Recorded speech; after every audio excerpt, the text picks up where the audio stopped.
Game of Thrones Season 7, Episode 4, Spoils of War, was probably one of the best moments in television. And I'm not just saying that because I am a huge fan of the show and everything about it I'm saying that because it was the truth. I did not feel like I was watching Game of Thrones. I felt like I was watching a cinematic movie that had been 7 years in the making. Episode 4 had a little bit of something for every single type of Game of Thrones fan. Let's break down what just happened. Let's of course discuss the battle first, because this was probably one of the greatest cinematic triumphs of all time. I mean, they pulled this off amazing.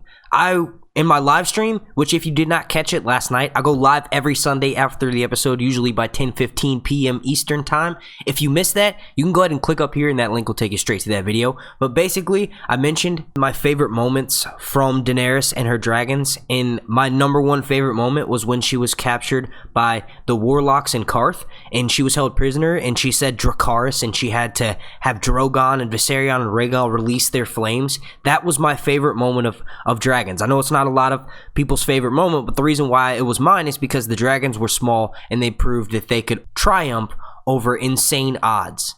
You know, at the beginning of the episode, we sort of see a little bit and we check in with Jaime, and he had just paid Bronn, and basically he's asking Bronn to do things, and Bronn, obviously, like normal Bronn character, doesn't care for how much he was paid. He thinks he should be paid more. We then catch back up with Jaime and company later on in the episode, and this is where the fun begins.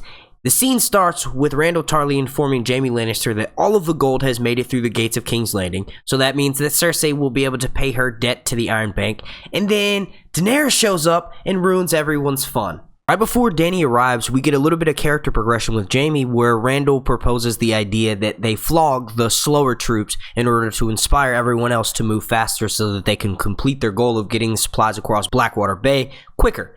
Jaime, of course, turns that down and says maybe we should just warn them first. This shows us that Jaime is not in fact as cruel as Cersei. Everyone then notices something is a little bit off. It was almost like that stampede moment in The Lion King. They all knew it was in the wind. We then see the Dothraki coming over the hill, 100,000 deep, and then we see Daenerys arrive on her massive, reincarnated Balerion the Black Dread, Drogon the Black Dread. Daenerys is on top of him, and this is the greatest cinematic moment in TV history. Daenerys whispers the words, Dracarys, and then an entire flame engulfs numerous numbers of Lannister soldiers. Ultimately, the Dothraki are shown to have superior fighting skill, especially since they are in their element on an open battlefield with horses. These dudes do damage to the Tarly and Lannister forces. They basically wreak havoc on them until Daenerys is able to burn all of the supplies. And I do think that will come back to bite Daenerys in the ass. We do know that a famine is creeping up on the kingdom, and Daenerys will regret burning all that food. She was exhibiting traits of her father and burned them all. Jaime quickly realizes how desperate the situation is. He's a little bit awestruck at first, but then he gives the command to Bronn to go and hop on the Scorpion. Bronn shows a moment of assholeness, and he's like, why don't you go do it yourself? And then Jaime has to remind him, hey dude, I only got one hand. Bronn, of course, jumps on this, and in his process to finding the Scorpion, he's actually stalked by someone who was very similar to the Waif last season, in the sense that he was following Bronn. He's, of course, forced to flee on foot. And in that process, there's a lot of smoke everywhere because everything's on fire. So Bronn kind of disappears. The Dothraki disappears. Ultimately, he ends up catching up to him. Bronn is able to whip open the Scorpion and shoot an arrow through the Dothraki's chest. Bronn shows us just how deadly the Scorpion can be. He ends up firing at Daenerys one time, misses, and then fires again and hits him right in that 100-point area, right around the head. If it had been a few feet to the right or several inches to the right, he would have taken Drogon out right then and there. I thought Daenerys could be taking a tumble, and when she'd fall to the ground unarmored, she could potentially be paralyzed. Obviously, this is Game of Thrones. She's one of the main characters, so that wouldn't happen. We are shown earlier on in the battle that Jaime tries to have his archers open fire on Drogon. Drogon reveals his underbelly, which is able to block off all of these arrows. That's not the case with his Scorpion bolt. Drogon doesn't go crashing to the ground, but he does flutter around and then ultimately land. In that moment, Daenerys hops off and decides to remove the Scorpion bolt from Drogon's shoulder. Jaime hesitates for a bit, grabs a spear, and then immediately starts charging towards Daenerys. Now, I'm not sure whether the Scorpion had gotten burned or if it was when Drogon landed and then he whipped his tail forward, which further destroyed the Scorpion. But that was right around the area where Bronn ends up jumping from, because once Jaime ends up charging towards Daenerys with the spear, Drogon quickly realizes this, shields Daenerys, and then brings open flame to Jaime. In that moment, I honestly thought he could die. This was crazy because you usually never have something directly as a main character facing off against another main character and one of them's gonna die. We did have that last season with Jon and Ramsay. Bronn then jumps and saves Jaime at the very last moment, and I do think there's a good chance that Bronn may be severely burned and this could take him out of play, and he may end up dying from his burns that he could have suffered saving Jaime. He was showing us in his relationship, like he always does, that he pretends his only motive is gold and money, but ultimately he does care greatly for Jaime and of course Tyrion. The very last shot of the episode is of Jaime and Bronn, and Jaime looks as though he's going to be drowned because his armor is weighing him down. We all know that he's going to get fished out, but this is one of the last seasons, and we do know that Jaime Lannister is not a Greyjoy. So I want you guys to write down in the comment section if you think that there's a chance that Jaime may suffer and have a death by drowning. After the opening scene with Jaime and Bronn working their way through the Westerlands, we are treated with Cersei meeting with Tycho Nestaris, and they are discussing business as usual. Cersei mentions that Qyburn was successful in bringing the Golden Company into the fray. The Golden Company was actually founded by Aegor Rivers. Alternatively, he was called Bittersteel. This guy was a legitimized bastard of King Aegon IV Targaryen. When Aegor saw all of the exiled lords and knights in the disputed lands basically selling off their loyalty to other sellsword companies, he saw the support of House Blackfyre basically ebbing away. He decided to create his own sellsword company entitled the Golden Company in 212 AC. They have mainly fought in the disputed lands ever since. It will be interesting to see this sellsword company come back into the fray. Now, we do know that they will be replacing the Lannister forces that Daenerys just wiped the fuck out. Cut to Winterfell, and we are shown Littlefinger trying to cover his ass yet again, except for he doesn't realize that he's fucking with Mr. See-It-All. So basically, he's in a room with Bran Stark, and he propositions himself to give Bran this Catspaw blade, which Bran is told by Littlefinger that the knife was owned by the assassin who came to kill Bran Stark in his bedroom. And then Littlefinger tries to add in the little bullshit line that he wishes he could have stood in front of the dagger that ended Catelyn Stark's life. Bran sees through all of this dude's shit. Mira bursts into the room, and then right before that happened, Bran actually mentions how chaos is a ladder, proving that Bran has seen a lot.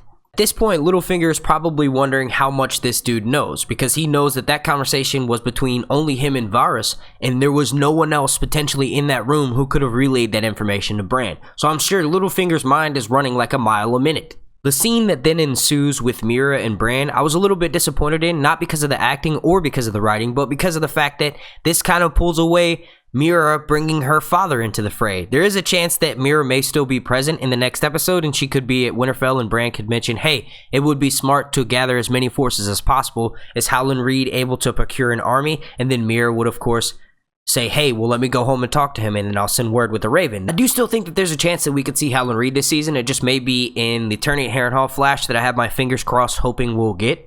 The conversation between Bran and Mira is pretty sad. Mira has helped this guy for so much, but Bran has to explain to her, and he doesn't put it the best way, but he basically explains that his brain has been overloaded with information. He remembers being Bran Stark, but that's not who he is anymore.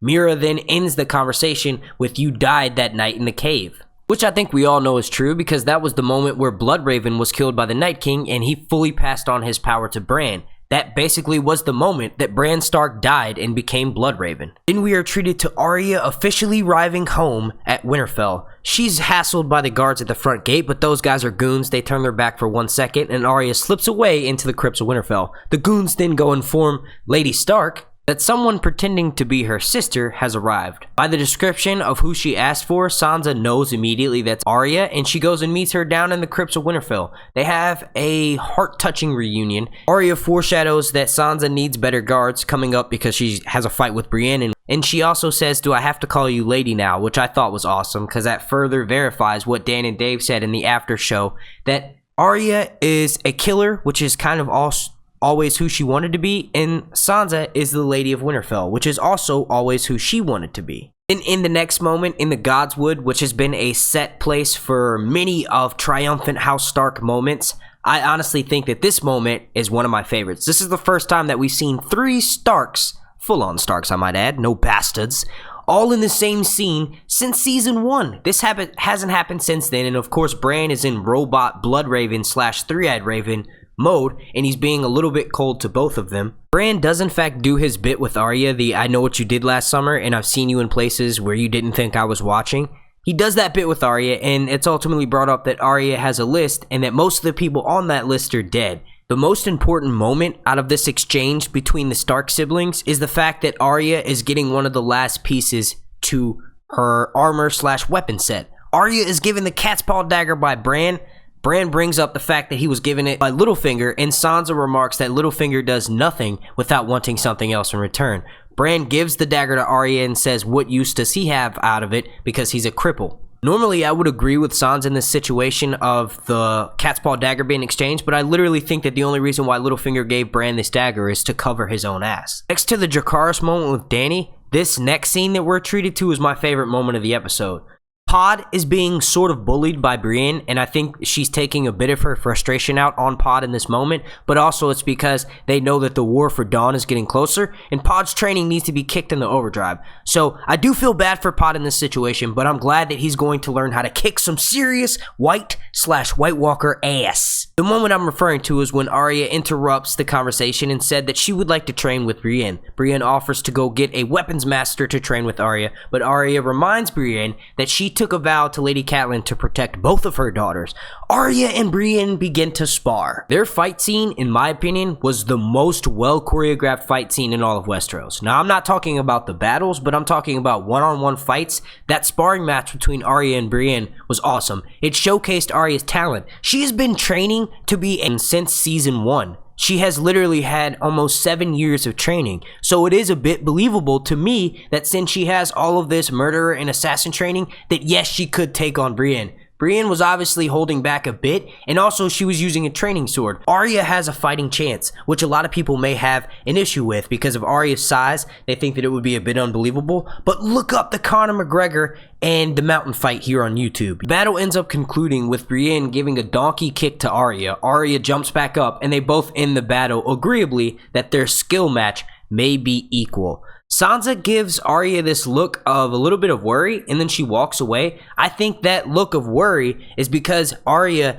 has shown that she is really good at killing, and that of course would worry one sibling or any member of your family if they find out that you are suddenly such a good warrior you can take on someone as great as Brienne. Then we cut to Jon Snow showing Daenerys this cave painting inside the cave at Dragonstone in which Jon Snow was set to mine dragonglass out of.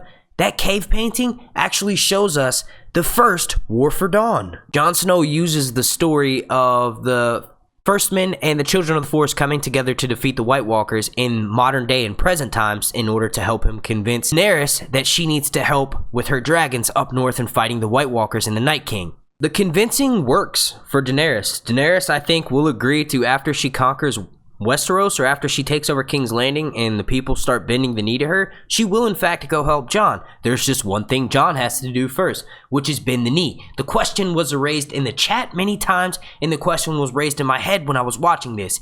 Did Jon Snow bend the knee? We don't know. We cut to Jon Snow and Daenerys exiting the cave. I honestly think that Jon Snow did agree to bend the knee, but I think that it will be more in a formal sense, and we may get to see that later on this season. But Tyrion greets them, and he tells Daenerys that they took Casterly Rock, and he says it really grimly. Daenerys says, "That's good news, right?" Tyrion's like, "Nope." Daenerys exclaims that she is tired of the clever plans, and she shows what I think is further confirmation that Jon Snow did in fact bend the knee in that cave.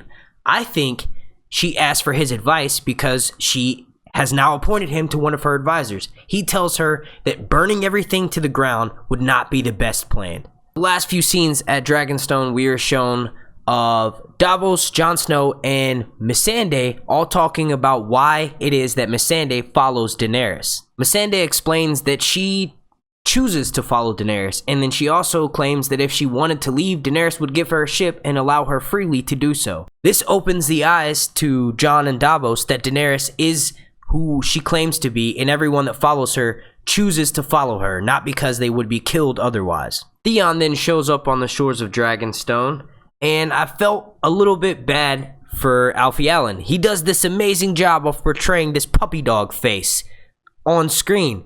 It makes me feel bad for him in this situation. I had actually been looking forward to this, as this scene had leaked a few months back, and I thought that he was actually decked in the face, and I thought it would be a pretty humorous exchange, but Jon Snow ultimately informs him, as all the other Starks probably will once they see him, that rescuing Sansa doesn't pay for his debts and his crimes against House Stark. If you all could please slap a like on this video, go ahead and subscribe, and then make sure you have your notifications turned on so that way you get an alert every time I drop Game of Thrones content. The like goal for this video will be 150, and if you would like to enter my contest to win this Funko Mystery Pop figure, all you have to do to enter that contest is like this video, subscribe, leave a comment down below, and then hop on Twitter and follow me. As soon as I reach 20,000 subscribers here on YouTube, a winner will be chosen. Super special thank you to Angel, Lynn Shaw, Joe Swag, Salmi, Omer, Darton, Justin, Terry, Enid, Elder Flores, Dean Crowseye, Juliet, and I See But Not Really. Without you all, these videos would not be possible, and if anyone watching would like to become a sponsor to Sir Hunt's Reviews, all you have to do is click the link up here, or click the link down below in the description. I want to thank you all so much for watching. My name's Mark, and this breakdown has been brought to you courtesy of Sir Hunt's Reviews.